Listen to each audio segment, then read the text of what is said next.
ঠিক যেন কোনো হরর সিনেমা। স্বামীকে এলোপাথারি ছুরিঘাত করে খুনের পর তার পেট কেটে নাড়িভুড়ি বের করে ব্যাগে ভরলেন স্ত্রী। লোমহর্ষক এই নৃশংস হত্যাকাণ্ডটি ঘটেছে ভারতের হরিয়ানার কুরুক্ষেত্রে। নিহতের রাজসের সঙ্গে তার স্ত্রী বিমলা দেবীর প্রায় পারিবারিক বিষয় নিয়ে ঝগড়া হতো। ঝাড়ফুঁক ও কুসংস্কারে বিশ্বাসী ছিলেন ওই নারী। ঘটনার দিন বিকেলে স্বামী স্ত্রীর তীব্র চিৎকার শুনে ছাদে গিয়ে বাড়ির মালিক দেখতে পান রক্তাক্ত রাজেশের পেট থেকে নাড়িভুড়ি বের করে ব্যাগে ভরছেন বিমলা। বাড়ির মালিককে দেখতে পেয়েই ছাদ থেকে নিচে ঝাঁপ দেন ওই স্ত্রী।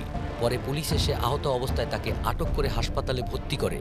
ময়নাতদন্তের চাঞ্চল্যকর রিপোর্টে দেখা গেছে রাজেশের পেটে গভীর ক্ষত করার পাশাপাশি লিভার ও কিডনির কিছু অংশও শরীর থেকে বের করে নেওয়া হয়েছিল। ঝাড়ফুঁকের অন্ধবিশ্বাস থেকেই কি এই ভয়ঙ্কর হত্যাকাণ্ড, নাকি এর পেছনে অন্য কোনো রহস্য লুকিয়ে আছে? বিষয়টি নিয়ে বর্তমানে অত্যন্ত গুরুত্বের সঙ্গে গভীর তদন্ত চালাচ্ছে পুলিশ।